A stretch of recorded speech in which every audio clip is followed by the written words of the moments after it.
My clock. It's the clock that matters. Yeah, no, it's hit.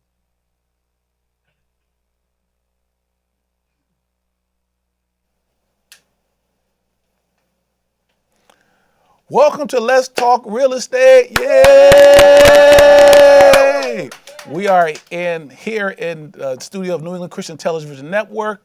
We get together once a month to answer the critical question, how do you use real estate as a wealth creation tool?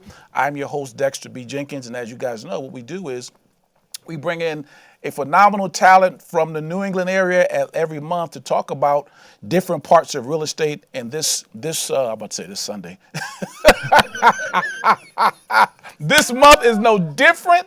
And so we have Patrick J. Foley. I'm going to let Patrick introduce himself to you. So, Patrick, thank you for coming in, sir. Dexter, thanks for having me, my friend. All Thank right. you.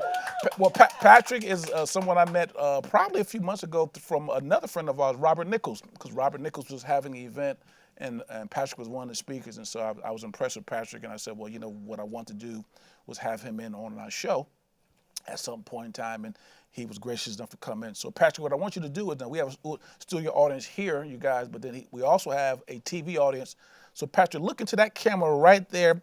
Tell them who you are, who your mama is. I'm just playing. Just tell me who. Mary is the best. Just say it. Everyone loves Mary Ann. She'd be the star of the show. The show? Yeah. Look at that camera. Tell them who you are and give us a brief introduction about Sure. yourself. Thanks, Dexter. Thank you so much for having me tonight. I'm Patrick Foley, lifelong Quincy resident, real estate attorney. Like Dexter mentioned it, we had a networking, kind of an educational event a few months back. And, you know, certain people you just click with. And me and this gentleman did. I was speaking about, I was talking with different mortgage rates and the market, and I was pretty impressed with his track record, what him and his wife has accomplished. So to be able to come on here tonight, it's a privilege, and to be with all of you here tonight, it's an honor, just because I know you all individually have achieved so much, and I think like everybody in this room, yeah, we've achieved a lot, but we're just getting going. And I think we can all agree on that. But, you know, I have a law office in Quincy. We've grown, you know, quite a bit over the last few years. I'm really proud of it, just because the way we've done it has been very organic. It's been grassroots. It's been being consistent. It's been being hardworking, and just all sorts of intangibles like that, and just seeing how it's paying off right now in a down market. Exactly. And like yourself, we were talking before we came on the air tonight, you know, being able to grow a business or being able to, you know, grow your real estate holdings over that amount of time, especially in a down market, it's a credit to just who you are as a person, just because you don't get down. Exactly. Of all the negativity that's on the news right now, Oh my and God. don't let it beat you down, because if you can just do what you can control Right. and go through your process every day, Right. you know, there's still always going to be opportunity out Yeah, there. and then I think, you know, we'll hit on some of that, but you know, we talk a lot about this show is really centered on real estate. Yeah. But it's about entrepreneurship, financial literacy, and you know, the molding the type of thinking you need in order to win and succeed. You know, and so that was some things you and I were talking about offline, and you know what we talk about in this group all the time is that you really have to have the entrepreneurial mindset, the growth mindset, to be able to win despite what the odds are. Yep. And so that's why we're together in order to do that. So Patrick has a number of competencies, but I really want him to really focus tonight on zoning and condo conversions and things like that. So before we do that, so you talk a little bit about your law firm. So take us through that piece. Now I've been on a number of sessions where the zoning was a little rough. I had to go. I went to those neighborhood meetings. They weren't nothing nice. So Bring your shield. yeah, man, it wasn't pretty. So No. so talk to us about how does someone who is a real estate investor, and sometimes an opportunity may come your way, because what we talk about here is my formula for success is you got to find deals, fund deals, and then monetize it. You know, and so you know you may find that whether it's a piece of land or maybe it's a piece of property that you want to do something with, and then you get the funding. And then now we want to get through zoning. So to walk us through, what does that look like now? Patrick's expertise is in Quincy, and he said some in Boston. So talk to us about what that would look like. Yeah, absolutely. I say once you get the property, is find somebody that knows the area. We're all playing the same real estate game here, right? and I always use the analogy, and it's a sports analogy. We're all playing a game here, so it'd be like football. Right, exactly. But every city in town is like being on a separate team with a separate playbook. Got it. What works in Quincy isn't going to work in Boston. What works in Boston might not work in Weymouth, and what works in Weymouth might not work in Worcester. So, once you find your property, it's imperative that you get yourself a team of people that are familiar with an area. Okay.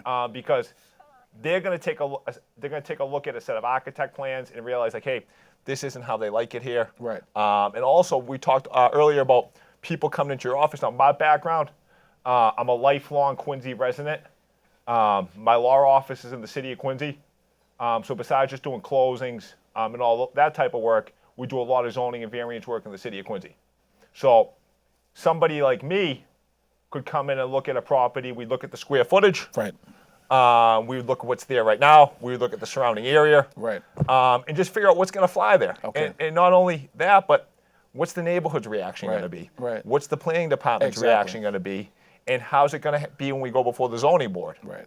Now, Stocker, you said a whole bunch. Yeah. So now so we find the property, right? So that's what we always say. First of all, you got to find something. Yeah. Which in my business, which my opinion is the, I don't say most of the hard part, but to me, finding something that you can monetize is the business, right?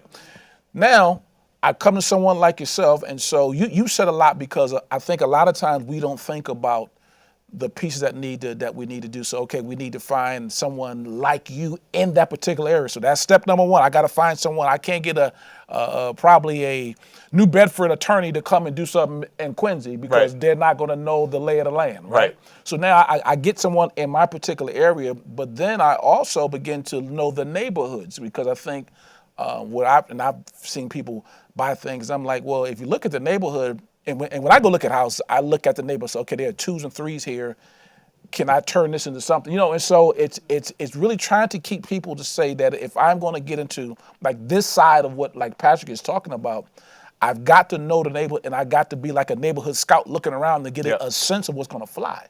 The other important thing to realize too, especially with zoning law, is this isn't like criminal law where you go off a precedent. Your whole argument can't be, well, because A happened here. Really? Now we have to do it here. Got it. Right? So we just can't say there's two families Got here. it. Okay. So you automatically have to give me this because that's there. And that's criminal law right there, is they use precedent to establish the the elements of a crime. Basically, if you've done it before, you do it again. It's sort of thinking if you do that. But a lot of times with zoning, what's going to happen is sometimes you're going to make that argument. You will work that into your argument. Well, this is how the neighborhood's set up. This is at that house. This is over here, and this is what we're proposing right here. Got it. But sometimes, being the last person in on an area, got it. That's a loser. Got it. I mean, the guy who came in first, he can argue, we're right near the train station. Nobody's going to have cars, and we're putting 6 units in. We should have, 4 parking spots because nobody's going to have cars. Okay. And then all of a sudden, they get it. They're the first one in. By the time it gets to me, I'm going to make that same argument that, okay, well, we're trying to put 8 units here, and, we should only have 4 parking spots because it's right near the T. That's when, like, a planning department will come to you and say, sir, they said that with that property there. They said it was 6 units, you only need 4 cars. Right. Now there's 12 cars here, right? We have cars up and down the street parked in front of everybody's house, right? So no, you're not getting it. Come back with 2 spots per unit. In other words, they'll say, we've heard that story before. Yes, exactly, yep. That's exactly it, so. Oh, God, that's hilarious. Because my thing has always been, like I said, that's why I've got people like you on. Because I'm thinking, like, if there's a precedence of you've done this for this, you should be able to do it for this one as well. Well, you should, but also in Quincy, what I always hammer home, and I know we talked about it too offline before we started, is if you're near a train station, they'll be a little more generous with the parking. Once you hit the neighborhoods and you're inside of a neighborhood, like, you have to give them the dedicated parking. I had a conversation actually with a potential client today, and I'll be meeting with him tomorrow. Had a property in Quincy. I asked him where it was. He did a lot of work in Boston. Okay. And I told him what he was going to need for parking. And he was shocked. He goes, well, Boston, it's like one. I go, no, you're in a neighborhood. We need 2.25 per parking spot, and we need that just before, that's baseline. Okay. Before we even get started. So explain what that is. You said 2.25 per what? Unit. Per unit. So I'm putting in, if I'm putting in 6 units, I need 2.5 So it's spaces. 12. That'd be, well, you're really testing me with Well, the, just say 14, yeah, exactly, yeah. Yeah, parking spots. So if we don't have that to begin with, Wow. that's not even a game. But then in Boston, you could have the same lot, and you come with 6 spots, and you're going to be fine. So that's back to my point earlier, which I said about every city and town's a little bit different. Correct. And it's important to have people in that area that are familiar with it, because it's going to save you a lot of time and money by having the right people running your project from the start. Yeah. Wow. So we got the train, and then you got the neighborhoods. Yep. So now when I'm before there's a zoning board, what are some things I should do to get myself ready, and so on and so forth? Now, obviously hiring the right attorney like yourself. Yeah. right attorney, right architect too, because Okay. that building design is what's going to cost you money. Like, you go to the board and you design the building wrong, or it's something that doesn't fit into the character of the neighborhood, now you're paying your architect again to go redraw it. Rather, if you hired the right guy in the beginning, Right.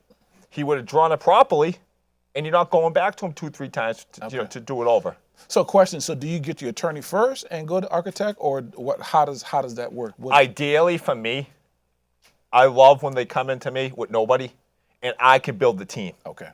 Because I know exactly who to put together Right. to be efficient and to get the job done. Right. But if the architect comes in, I can if they're not familiar with the areas, I'll always have a conversation with them in the beginning to say, how much work have you done here, and then kind of coach him through that. Got it. Just to keep the project moving as efficient as possible. Right. Okay.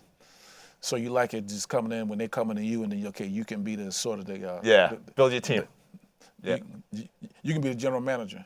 That's right. So now we've done that. So we found a place. I always say quarterback bringing in his own receivers. Yes, exactly. That's what Aaron Rodgers is doing with the Jets right now. Well, Tom Brady likes to do that too. When he was thinking like, okay, I'll be bringing Gronk down here in Tampa Bay. Yep, Next build the team. Yep. Yeah, exactly. So what else are we looking at here? So we're in front. So we're talking zoning and Yep. So I'm talking to someone like yourself, and you're walking me through neighborhoods or whatever else and all that. What are some things I should not definitely do? Things you should not definitely do. One is be arrogant. Yeah. Don't be arrogant. Have a conversation with your neighbors. Tell them what you're looking to do, and have a dialogue back and forth with them. Don't fly under the radar. Don't talk to anybody, and then show up and have your meeting, and then be shocked that people come up all upset what you're looking to do. Be transparent and upfront with people. So talk a little bit about that, because so you mean don't fly under the radar, meaning you explain that. Yeah, definitely. What I mean don't fly under the radar is if I'm looking to, say there's a single family home here, I'm looking to turn into 3 or 4 units, right? Right. Like, show your face. Get to know the people. Okay. And I think if you get to know the people and you have a conversation with them, and you could pull them aside and have a conversation with them one-on-one, they might not see it as bad. Right. As they might be, as they're being told it's going to be. Right. And they can see you as a human. Got it. Okay. Rather than them not knowing you, not seeing it, and then all of a sudden showing up at the hearing or the neighborhood meeting, Right, okay. not knowing who you are. Right. That's huge. During the process, say if you buy especially like something that's in rough shape. Okay. I say in the beginning is always upkeep your property. Yes. Be a good neighbor. Yeah, true. It's tough if you're not upkeeping your property, not landscaping it. Right. The place is in disrepair, and then all of a sudden you ask these people to support you. Right. You have people that have lived here a number of years that upkeep their property, and you're running a home here that's Right. Disgusting. Yeah. And now you're asking these people to support you going forward. Right. And again, it's if it all bakes together, right? You come in, you have the conversations, Right. you tell them what you're looking to do. They look at the dilapidated property, Right. and as they see it's dilapidated, right? Now they're like, okay, we met this guy. He's a good person. We know what he's looking to do, and he's actually going to improve this right here. Right, exactly. And now all of our property values are going to go I'm up. gonna rise. Right. So that's how I go about it for the ground game. Right. So don't be arrogant and take care of your property and just be upfront with people. Yeah. It's funny you said that, because this is years ago when there was this is a larger facility that they were trying to build. It was like 600 units, in Hyde Park, and so you had people coming out like, well, I've lived here for 30 years, and Yep. and so you had that You going. have that too, yeah. Yeah, you had that, and so it was matter of fact, I don't think they ever got that project up, but I was just looking at, I'm like, yo, this is a whole nother, which is a relationship building game you have to go through. And what I found is that, and then other people I've talked to, also in Boston, that when people are coming to a neighborhood, the neighborhood is asking, okay, what are you going to do for us on top of this development? And so it's But it's a lot. You just raised a great point, and we see it right now in the city of Quincy. We do have people that live down there 35, 40 Exactly, years yeah. that have raised families, that have really contributed to the community. Right. And some of these businesses that were there, some of these mom and pop shops are going out, they're going out of business. The city's changing. Right. They can't, these buildings can't stay there vacant. Something needs to be done, something needs to utilize it. But we do have a lot of people that are like, well, I miss that bakery, or I miss that sandwich shop, and we all miss it. But, we have to adapt and go with the times and the changes. Yeah. And if you don't, the opportunity, it could drive right by you. Yeah. And you don't want to miss it, Yeah, it is. It's how do you honor the old but still going into the new? Yes. That's that balance of, I know you lived here for 40 years, but we can't keep it like that. Yes. Because it's But I mean, it's not feasible. The other thing is, like, even if you have some of these neighborhood meetings, it's like, well, I missed that deli. Well, do you know anyone looking to open a deli? Like, we have a commercial spot in here. We would love to have somebody in here. Okay. So if you know somebody that's looking to do it, we'd love to have them in there and keep that character and that tradition of the neighborhood. Right. But we don't see anyone coming in to do it. So, Whatever goes in, goes in. Yeah. Yeah.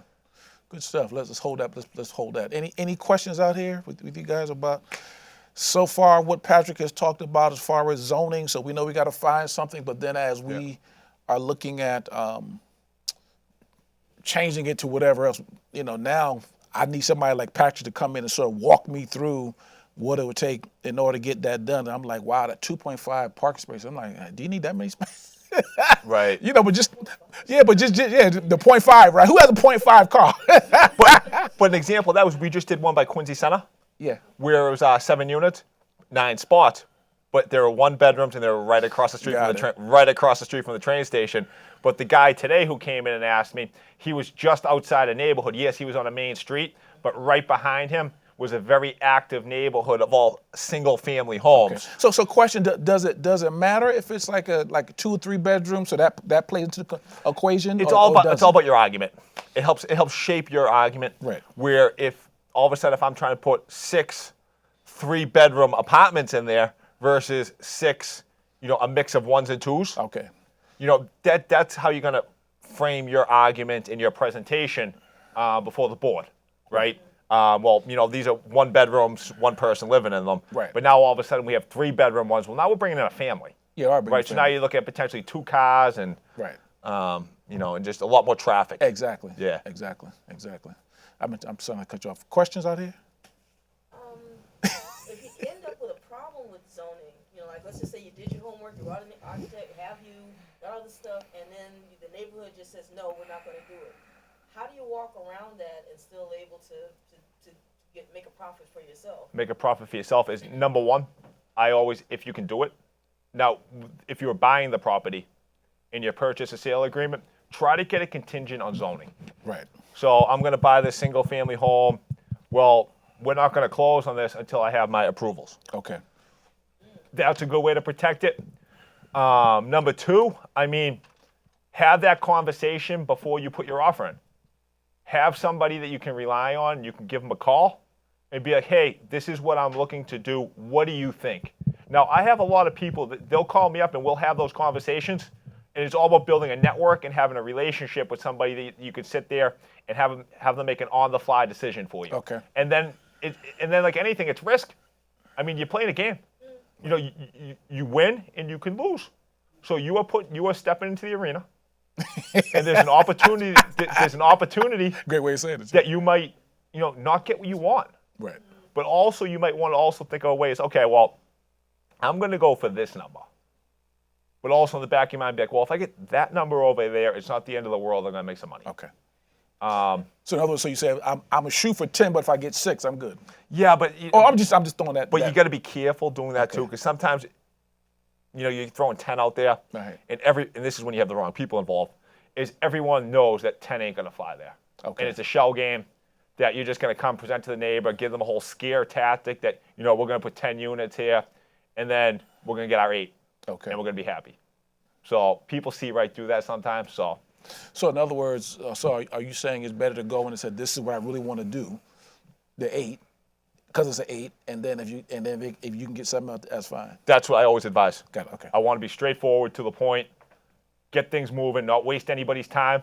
Right. That if this is what we're going for, we're going to frame our argument with that. And we're not, Right. like I just said, it's time's money.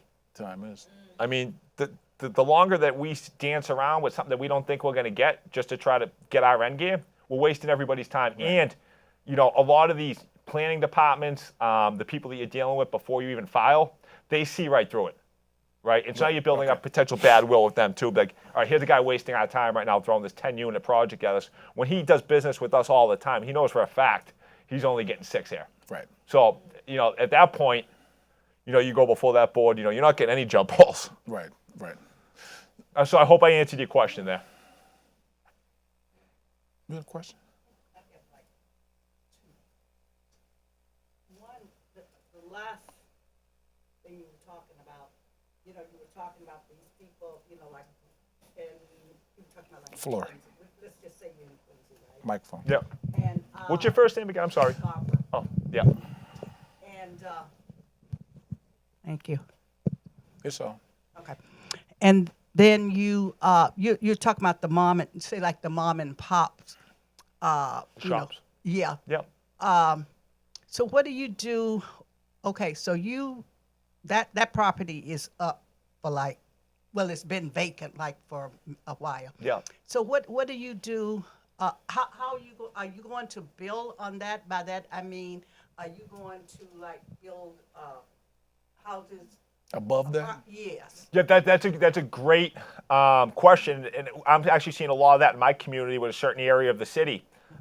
We did have a row of mom and pop shops, so what you're probably going to end up seeing happening with a lot of them. Some of them are vacant now. Some of them, they're the second or third store that's following the mom and pop shop, and they're not as busy and they're not as thriving as that mom and pop shop was at one point. So what you will see happen is a lot of them are near train stations. Right. So right now it might be a row, but then you'll see them probably go up 6 stories. So they'll build right over it, and they might try to, once they put the apartments up over it, you might try to get like a restaurant in down there, or a hair salon, or some other type of business. But getting that initial mom and pop shop from like the 80s and 90s back, it's gonna be very tough to get them back. I mean, I miss them just as much as everybody. But it's either they're gonna stay vacant, or you're gonna have to find a way to adapt with the times. Okay, and the other thing, you were talking about, I don't know if you were saying that, you have, it's like a one-family house? I Yes. don't know. So how are you gonna cut that up? By that, I mean, how are you gonna make like more than one unit? Yeah, great question. So there's a few things we look at. So say if you came into my office, say, Pat, here's this one family house. What can I do here? The first thing we would look at what residential district are you in. So just back to Quincy a little bit. Are you okay? Yeah, she's fine. Okay. Yeah, you keep So the first thing we would look at is, okay, what residential district are we in? Is it residential A? So if it's residential A, I'm going to tell you right off the bat, you're not getting any multi here. So just end it. Now, if you're residential B, the next thing we're going to look at is, okay, multi's allowed here. Now on to the next thing. Well, how big's our lot? So we need a minimum lot size to be able to develop it. So say it's 7,000 square feet, right? Okay, we're at 7,000 square feet for the lot size. Okay, now we go to the next one, lot area per dwelling unit. Okay, so I believe off the top of my head, Quincy Res B, 1 to 3 units is 3,000 per dwelling unit. So Okay. 2 units you could do by right, which Right. is the 6. Okay. So now you're looking, okay, well, to get the third one, it's going to be 9,000, so we're going to need a variance Right. for lot area per dwelling unit, which I still think you can get if now that's when you look at the neighborhood. You look at the neighborhood, Got it, okay, it's a mix of 2s and 3s. There's a building down here. Everything seems to, need some kind of variance down here. So lot area per dwelling unit, that's doable. So the next thing then we would look at is, okay, how high can we go? Right. Okay, 3 stories. Okay, 3 stories, no problem. Everything else is here, right? We satisfy that. And then next going to be the parking. So now you're going from 1 to 3. So you need, 7 parking spots, right? Okay, now let's look at the lot. How are we going to be able to maneuver 7 parking spots in here? Right. Right? Is there a way we could do this? Okay, well, we have a parking plan now. Okay, now let's look at our frontage, our side setbacks, and our rear setbacks, right? And then you kind of look at all that, and then you make a decision. Is, okay, well, we got the parking. The frontage is a little off, but how off are we? We're a couple feet. Okay, that's fine. We can go for a variance for that. Right. We have a side setback here that's, that's on top of the house right there. But that being said, it's always been that way. Right. We're not changing it. It's pre-existing non-conforming. Pre-existing non-conforming, what that means is the variance is already there. Right. The house is already. It's been like that for however long. Yes. So they'll just roll with it. So we'll just check box right through. Do you follow what I'm saying? I mean, if you don't, feel free to jump in and ask me. I'll go into even more detail. So. That sounds good. Well. If you look at what Patrick is saying, a lot of times he used the word by right. By right means that you don't have to do a lot of things because you can just build or whatever. Yeah. So that means that's what by right means. But now, once you get these different parameters, what has to happen is now you got to get somebody like him to say, okay, we have to go before the zoning board, get a variance. Now here comes the community. Right. And then we got to say, well, we got to make our case about why we're doing this. And then it's either yay or nay. But, but what I've always found interesting is that particularly places like Quincy where you have these, you said a couple things that I want to piggyback off of. Ma, you good? Yeah. Okay.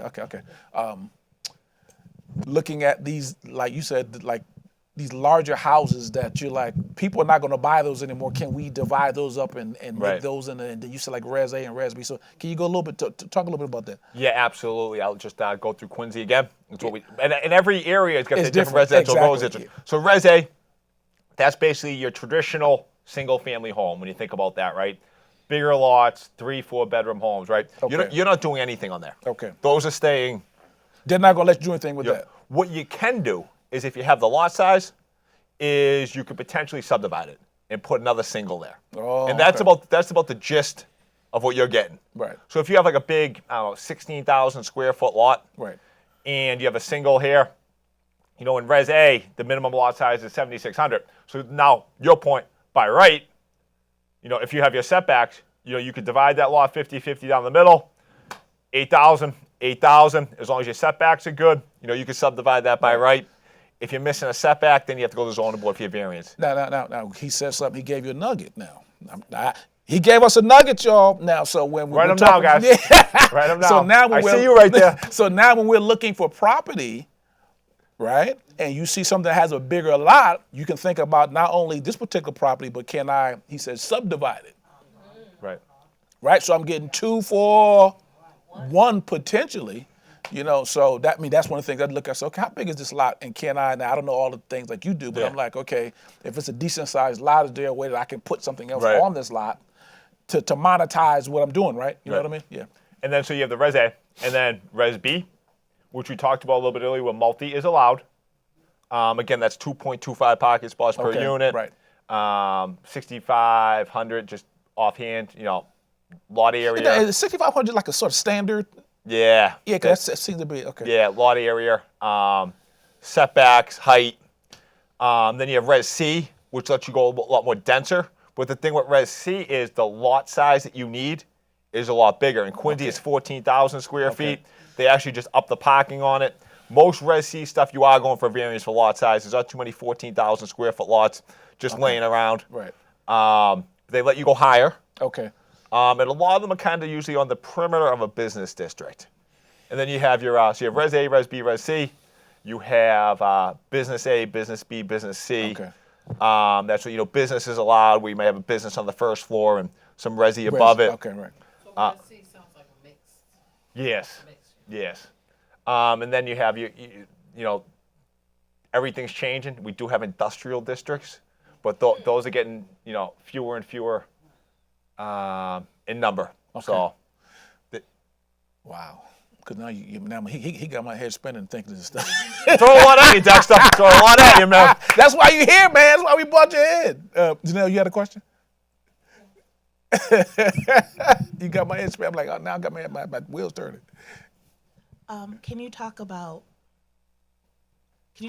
how gentrification is impacting zoning and the work that you do, as well as the housing crisis? How are those two things impacting your work? The first thing I want to hit on is the housing crisis, because I feel even when I go before the zoning board, it helps me make a more compelling argument, because a large portion of our business is real estate sales, with real estate closings, working with buyers and sellers, right?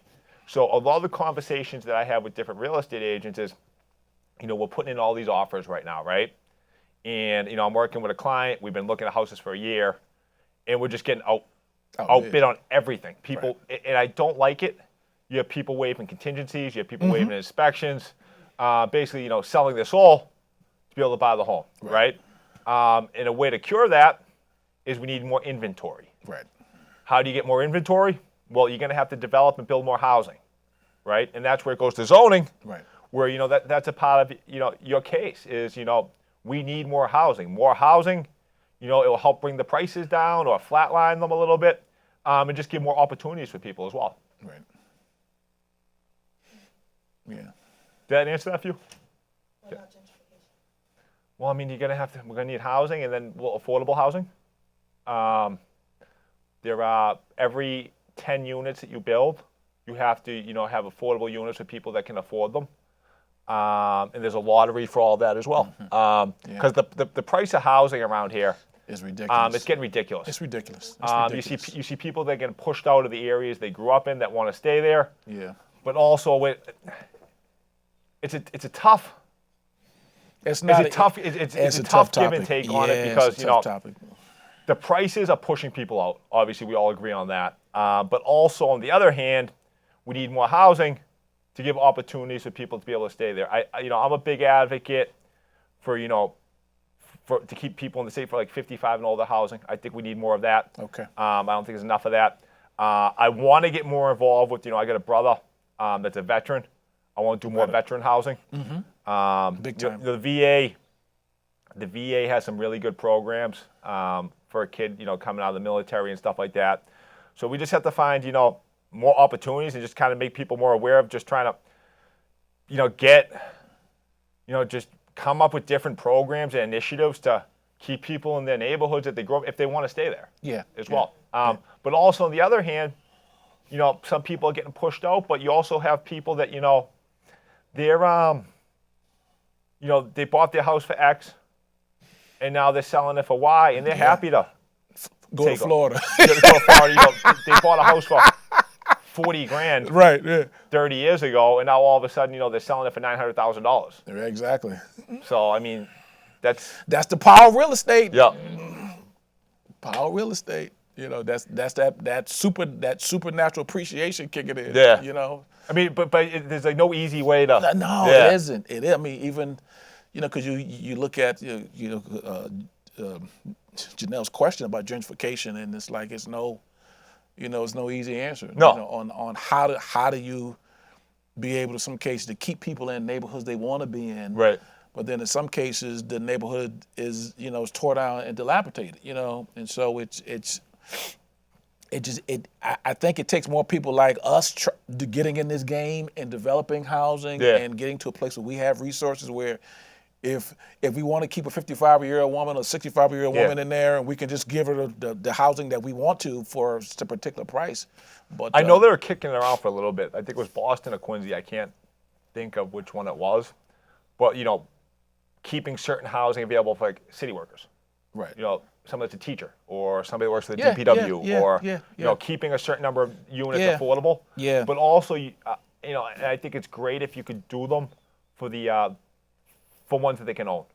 Yeah, exactly. Now you're in the game, you have skin in the game, Right, exactly. rather versus just paying rent every month. Right. So, I mean, I think if you can come up with programs like that to make it more affordable, for people that, to stay in the city they work in, Right. I think that's a winner too. Yeah. Yeah. I mean, and what we're talking about is a nationwide problem. You know, when I go to not different here. markets, you know, they're talking about, because I mean we're in a relatively high market per Yeah. se, but you know what's high is relative. You know what's expensive is What was it, relative. Dexter? I think I was reading the paper. Boston, the amount of properties over $1 million, just to live in the city of Boston. Yeah, exactly. Right Yeah. Well, they had something I was watching the other day. They were talking about. I don't know how true it is, but they were saying to be a single person, you need to make like 150,000 or 60,000 to be able to comfortably live in the city of Boston. So it's not a cheap place to live in. No. You know what I mean? And you wonder too, and the part that worries me is, you know, I'm on the younger side. And as I look at someone like my nephew, he's 22 years old. He just graduated from college. And you wonder how these kids are going to like make it happen. Right. You know, they graduate college, you're getting an entry-level job somewhere, right?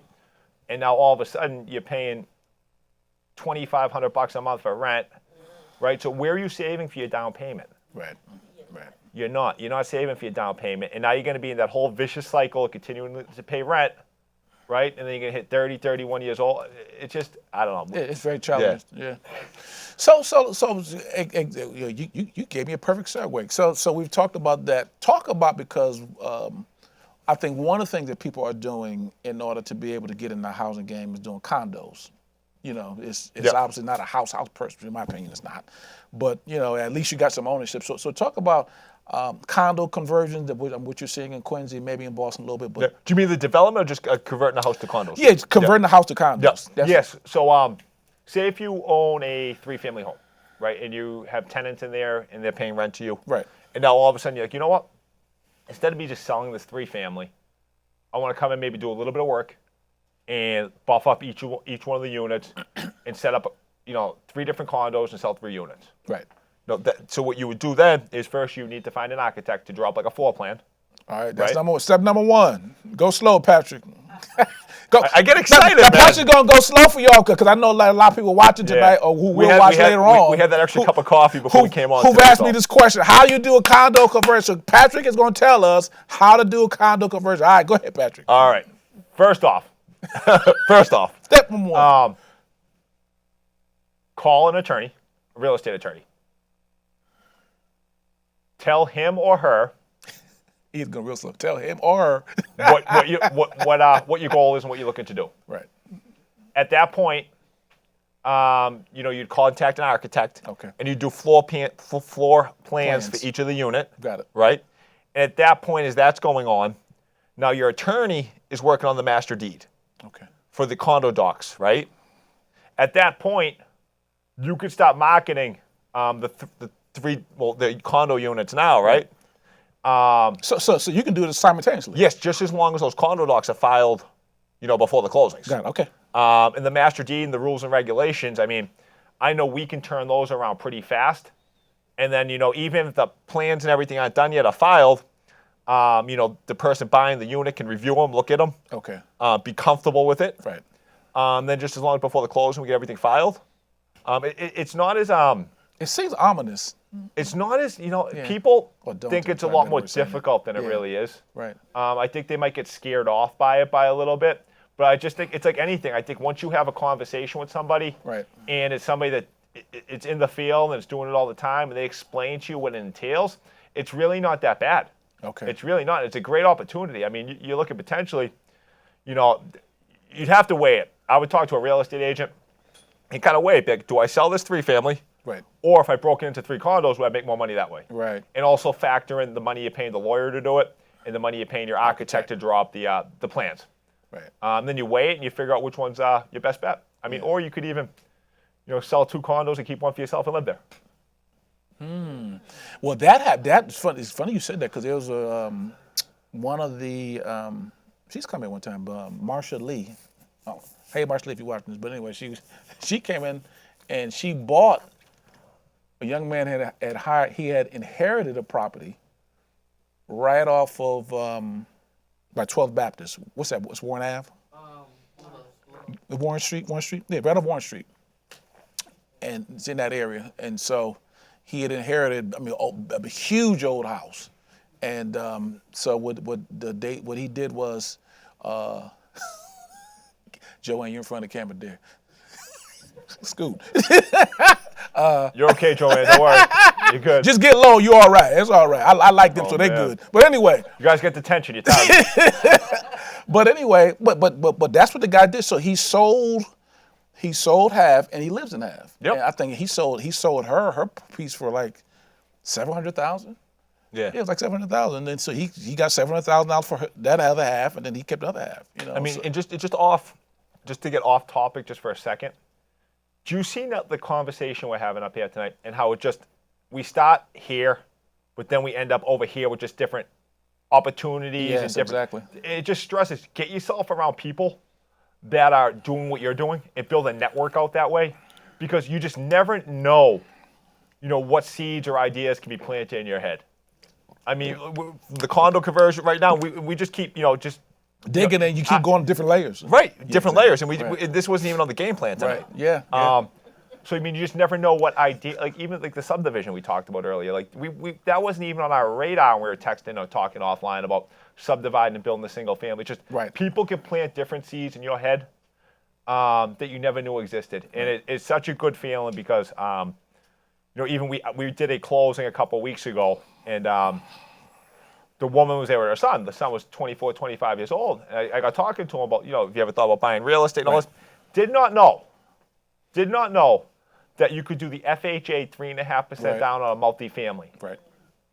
We planted that seed. Which is a game changer. Game changer. Oh, huge. I mean, you got to live there. Yeah. And FHA is a little more stringent, but Gets you the in the game. opportunity it gives you to get into the Gets you in the game. game. And now this kid, and he's a kid, is looking at properties actively. Right. Had he not come in, that seed wouldn't have been planted, right? Right. So just get yourself around people that are just on a similar path as you, because they're going to give you different ways of looking at things. Right. So, all right. So y'all got the counter conversion. So recap, Patrick. So number one, what the first step Patrick give y'all? Real estate attorney. Contact a real estate attorney. What's number two? Architect. Floor plan. And floor plans. Number three? Attorney works on the master deed. 4. Yeah. And then you can put it on the market. All right. Yeah. As everyone, Get an you get an A. Well, you're the teacher's pet. You're right up front, so. Smiley face. But yeah, because actually Robert Nichols has sort of opened up my mind to thinking about as a exit strategy or I like to say a monetization strategy, go on condos. Yeah. Because that's what he obviously he's a broker and he's money broker and real estate broker and investor, but he's seeing in his office a lot of people buying 2s and 3s and going that condo route. And so I'm And get yourself around people that have done it. right. Don't be intimidated by them, because people who have done it, they kind of want to see you succeed too. Of course. They want to give you advice and kind of point you in the right direction. So don't be afraid or be intimidated by someone that's a little bit ahead of you. Right. I always tell people, they're not better than you. They're just further ahead of you. Exactly. Yeah. Right. Exactly. So if you sit there and you're consistent and you do what they've done, there's no reason or excuse that you can't catch them. Right. Especially as we just went back to a first-time home buyer right now with that FHA 3.5% down That's on a a game multi. changer. You Game get into changer. that at 22, 23 years old. The game is over. You're for laughing you. by the time you're 30 if you do it right. Exactly. That's one of the strategies we talk about. Getting that. And I always said, once you get your first property, it's a wrap. Because once you got one, and you begin to get a sense of how this works, and then you get that the cash flow coming in, you get the appreciation coming in, you get the tax benefits, and then now you can take some equity if you want to decide to go get something. It's over. Only takes coverage once. That's it. Yep. All it does, but I think a lot of times because of how we've been programmed, we don't think as real estate as a business and as a way to I got a house and then this is I just live in it. And it's like, no, this is an asset that if you learn how to leverage it, right? I just put out a video on YouTube talking about the power of leverage, because leverage is what wealthy people have. Now most of us are used to being leveraged. We're being leveraged. I can't go on my YouTube channel or whatever. You can check it out. But it's this thing of how can we use this as leverage? And so once we get one, so whether it's our main residence or whether it's an investment property, now you're in the game. Now I got to think strategically. You know what I mean? And once I begin to think strategically, if I get 2, 3, one of my mentor sale, and particularly in Boston because of how prices are. You don't need but 3, 4, 5, and dude, the game is over. But I think, to your point of getting in environments like this where people are talking about how to leverage this real estate and your expertise and getting them, because really none of us just want to own a house, none of us want to flip real estate, none of us want to wholesale. It's to get to a particular point, so whether it's to retire or send my kids to college or whatever else. So these are just the vehicles that get us there. Yeah. But it's like opportunities everywhere. Like we even thought about it. Like if you didn't know or you didn't put yourself around certain people, we just talked about like in a residential A district, you have a big lot there. You go, shoot, can't develop this, right? Right. Well, we just planted that seed. Well, maybe I can't develop it, but I can subdivide and put another single there. And that's something that somebody didn't know. Right. But that's by putting yourself in positions with people that have done it or just like-minded people. Yeah, exactly. Any more questions out there? Because we're coming to. We got about 15 minutes left. Just piggybacking off of what you said with subdividing, when I go looking at a property now, that's one of the things I look at. How big is it? Can 2 houses go here? Because if I can, why not? Right. And develop it. You may not be able to develop it at that moment. Right. But you could develop it later on. And then this was coming on new now, Vanessa, these little tiny house things that they're starting to allow people to put in backyards, and they're not raggedy, they're nice, 700 square feet, 500, 700 square feet type of properties that you can put, because they're recognizing that as families are getting older, maybe you want to put your mom or your dad or a relative, and obviously you may not want them in their house and they may want their own space, but you can put those back there. And so going back to your point of, listen, real estate has so many different opportunities you can get involved, and sometimes that's the bad thing because you got too many. Right. And then you try to figure, which way do I go? When you just nailed it right out, there's a quote by Peyton Manning. Right. And I lean on it every day. It applies to everything in life, but it just hits me right now. Life's not shrinking for me. It's morphing into a whole new world of possibilities. Yes. There are so many possibilities with everything that you come across, as long as you're open-minded to it. Right. So I just cannot stress enough, like just getting in that network, Yeah, exactly. Yeah, I'm gonna just keep the mic up. Real basic question. When do you need a real estate lawyer? When do you need a real estate lawyer? There's multiple times you need a real estate lawyer. Number one, if you're buying a house, right? If you're selling a house. So if you're buying a house or selling a house, chances are the first person you're going to engage is probably your realtor. So then, they're going to list the house, they're going to put it on the market. And then once you have that accepted offer, that's when you contact your real estate lawyer. Right. And they'll work on your purchase and sale agreement. They'll do your deed. They'll work with your lender to get ready for your closing. They'll also do a full title search on the property to make sure there's no issues that pop up as well. Other times you do need a real estate lawyer is for zoning and variance stuff that we talked about right there. We hit on that a little bit earlier. Condo conversion, which we went into. Any tenant. Well, yeah, landlord tenant. Potentially. But a lot of times, your real estate lawyers, a lot of like the ones that do the closings and stuff, a lot of them don't do landlord tenant. That's sometimes a separate animal because it's very time consuming and there's a lot of time spent in court. So if you're spending a lot of time in court, you're going to be unable to do your real estate closings and purchase and sale agreements and be there for your agents and your clients as well. Other times you need a real estate lawyer would be if there's any issues with a property dispute. All of a sudden you and your neighbor are having a dispute about, where's the property line? Whose trees whose the fence belong to, right? The Hatfields and McCoys, right? So that's the time we need a real estate lawyer. So those are the top, the top examples I can think of when we really need a real estate lawyer. What about if you're doing an addition? In addition, that would be a potential zoning or variance. Some additions, you could do by right, and all you need there is some plans drawn up, and your architect will file, not your architect, but your GC, he'll file that, and you'll just get your permit and you can put the addition up. Now, does your addition trigger a variance? Now, what can happen is, say if you're doing an addition in the back, right? All of a sudden, you have a rear setback issue. So now for your addition, you're going to have to go to the zoning board for a rear setback. But also what can happen, right, is we talked about those pre-existing non-conforming variances, right? So say, the left side of your house is a little tight to your next door neighbor. So on your variance sheet, when all the violations come in, yes, the rear setback one, that's a new one because of the addition, but you're also going to have to go for that side setback. Okay. But even though it's pre-existing non-conforming. But you can argue that one a lot easier. Right. Just say it's been there forever. Now, does everybody know what a setback is? Okay, explain what a setback is. Okay, well, that's why Patrick is here. Explain what a variance is. Variance is just a zoning violation. So when you're doing your plans on what you want to build, anything that triggers a zoning violation, that's a variance. You'll be seeking a variance for your zoning violation. Right. So just think of it that way. So in other words, example, so just say, because you said a lot is, say, 6,500.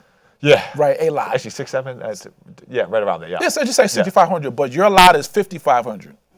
But you want to, but you want to do something, so you got to get, am I right in saying that? So now you have your violation. Right. You have your zoning violation that you're going to be seeking a variance. Because it's not the full 6. Yeah. There you go. Right. So basically, you're asking permission, can I still go forward with what I'm trying to do? But the lot that I have doesn't fit, and so they give you get a variance. Oh yeah, you guys have done this. You get something in the mail where someone has said, "Hey, look, there's a hearing."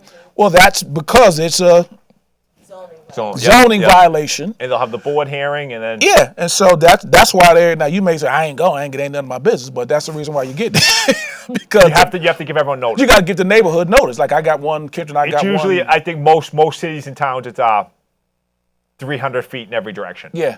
Up, so down, we got one like last 2 weeks. This guy, you got them in my house, but just a two family on a corner, and he wants to add another floor to it. Yep. And I'm like, I don't care, good for him. But they sent us a note saying that so we've got two. Yeah. One was a Zoom hearing and some other things going on. And, so these are things that, as we're talking about growing as wealth creators and developers, these are things that's why Patrick's saying when you put in an offer, your contingency may say based off of if I can get this through zoning, I'll buy it. We're just doing one right now. We just got it approved, and it was in the purchase. So he doesn't technically own it yet. Okay. He'll own it once we get our approvals. Okay. So he was savvy enough to put that into the agreement. Right. But also, you can ask for it. They don't have to give it to you. Got it. Right. You can put in your offer. They can reject it. So yeah, exactly. Takes two to tango. Yeah, exactly. Yeah. But What's the setback you're gonna? yes, explain. Tell us. Yeah, setback. So it would be say you have your house right here, right? Your setbacks would be, so you have your neighbor here, the people behind you, and then like the front of your house right here. There's supposed to be a certain number of feet in between all those. So say you and the house next to you, it's supposed to be 15 feet apart, right? So that would be a side setback, right? So now say you guys are only 10 feet apart. So you need a variance for your side setback. Say it's 25 feet in the rear. Now you do your addition. Say you had 30 feet in the rear, right, and you were conforming, and then all of a sudden you're doing your addition in the back, and now all of a sudden that's a nice addition you're putting in there, but now you have a 25-foot rear setback that's required. But now what happened is with your addition, you're 10 feet from the rear. Got it. So now you're going to need a rear setback variance. Right. You guys ever been in a neighborhood or sometime where you can almost hear the neighbor next door washing their dishes? Yes. The house is that close. So that's what you talk about there. That there's ideally there's a set amount of space in between houses, set amount of space out front, set amount of space in back. And so if every town is pretty much different. Yes. Cities. We talked about that earlier. Yeah. Every city is different. So that's why you go to somebody like him and say, hey, Patrick, I'm thinking about doing something here. What's the setback? What's the frontage? What's the side? And he or she can give you a sense of what's allowable. Now, what he's saying is, even though that is not in place, we still may be able to get it done, but we have to go before a zoning board. Yep. To get that done. Now that kicks in the variance, right? Good class. Now that kicks in the variance, and so that's where you need somebody like Patrick to sort of walk you through what's our game plan going to be. And then when he talked about earlier, making sure that we go to our neighbors and say, hey, look, I'm Dexter B. Jenkins. I'm looking to do X, Y, and Z here because you need goodwill. Because if someone doesn't like what you're doing, they can just shut this whole thing down. So. Especially when you talked about when people are getting pushed out of neighborhoods, back to earlier with your question, if you come in and they see everything that's going on down here and you're not upfront or transparent. Right. They just think you're somebody You're else sneaky. coming in there, Yeah. not invested in the neighborhood, don't care about anybody, and you're just looking to continue to do what everybody else did. Right. So if you see that that's what's going on, I mean, it's in your best interest to come in and try to establish some goodwill with people, Right. especially if they've been pushed around for a while. Yeah. So bring some cookies and some brownies in it. So. Yeah, we're having that. One of my friends is having that problem right now because Where's your friend live? Dorchester. Okay. What And part? they want to Phil's Corner area. Okay. And they want to build a house, but this guy bought the house with the intention of adding to it, but he wants to add like a 3-bedroom, but it's like a single family, 2-family area. Yeah. And they're like, no, because if you add that, the part with the parking, Right. All the you trickle know, down. and they were able to do it on the corner, but they did it on the corner of their street. It's a very long street. Yep. So they added a condo Oh, type yeah. thing, but they also added parking with it. Got it. With also the corner lot, you're not hugging a house next to you either. Also. Yes, True. exactly. So I do understand that. Yeah. Yeah. Ooh, that's good stuff, man. Good stuff. You know, and yes, ma'am. And I brought Patrick in tonight because you may not be there yet, but I'm trying to get you the vocabulary and used to hearing these type of things. And so, and when you go look at properties, you're thinking about creatively, like we talked about. So can I subdivide the lot? Can I knock this sucker down and build something else? And now, you know, obviously we're talking, you know, because I'm going to talk about this in the last 5 minutes. How do you begin to pull your development team together? What do you see your clients do in order to begin to take on some of the things we're talking about tonight? Yeah. Back to your team. You know, can't stress it enough. Right. Have people that are familiar with the area. Right. And, you know, I think another thing that we overlooked on your bigger project, we overlooked engineers. Yeah. You need a good engineer on your project, too, to do your site work. Right. Right? And so for your bigger projects, too, you're going to need a full, you know, civil plan as well. Okay. So you're going to need, your engineer, your architect, your attorney, get a GC. I even like sometimes to pull a realtor in on it in the beginning, too, especially if this person is from, you know, not familiar with the area, to have them come in right away and be like, hey, listen, I know you want to do 2 bedrooms here. Well, this is how you should lay them out. If you Okay. want to sell them, you want to maximize for, Right. you know, do 2 bed, do 2 bath, or Right. do bigger bathroom, do bigger bedrooms. I'm sorry, or you know, more living space here, open kitchen. You know, I just like, see, even getting like I said, get a realtor involved with it. You know, it really does take a team. It really does. 100%. 100%. Yeah. You know? Yeah. 100%. You know, that's one of the things that I think when we did our summit, which I'm gonna invite you to next year, we talked about the fact that the amount of people who get paid on a real estate transaction Right. is like 20 some odd people, you know, and so that just shows you right there that there's so many different Layers. teammates and layers of this. And then when you start talking about what we're talking about, you know, you need a realtor, you need we didn't even talk funding tonight. You got to get somebody to fund this thing. So whether it's private money or banks or there's tons of ways you can do this type of stuff, you know. And so it really is, in my opinion, playing on another level.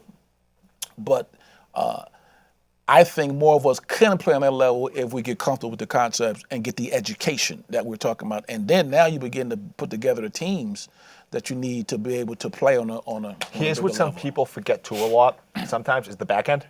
So you buy the property. Right. So you spent the money. You got it funded. You built it. Now you have to factor in, okay, it's built. I'm selling these 3 or 4 condos or 40 condos.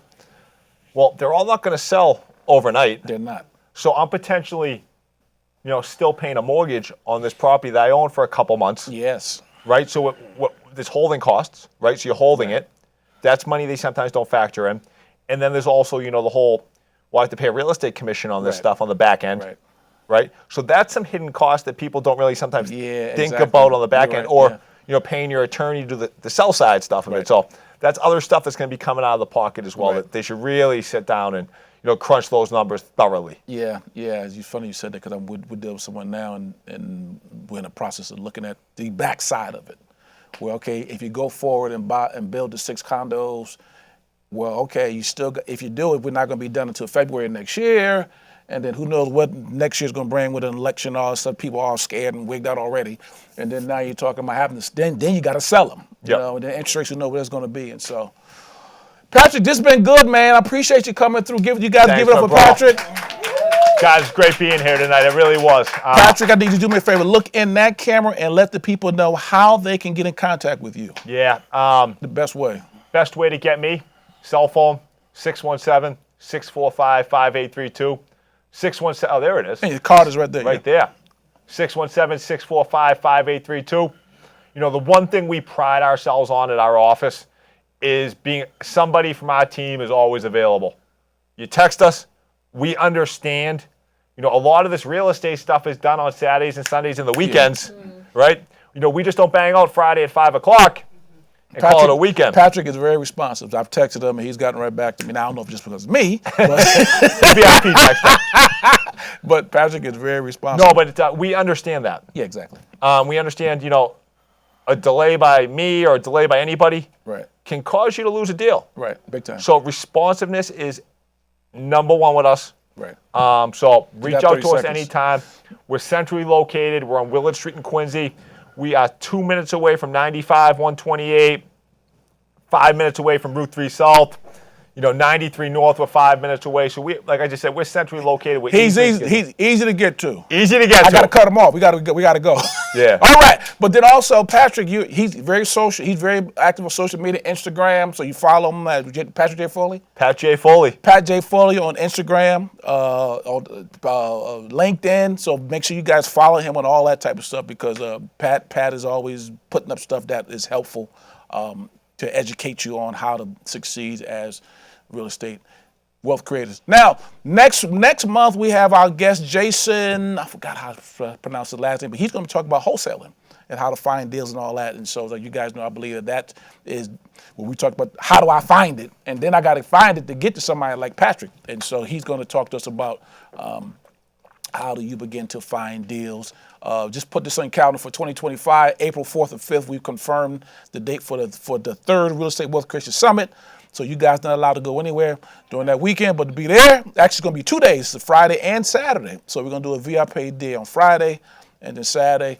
And so we're excited about what that is going to bring.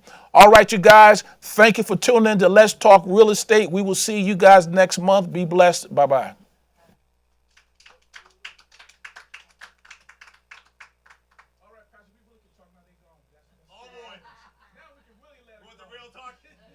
Hey guys, take my cell phone number down. If any of you have any questions.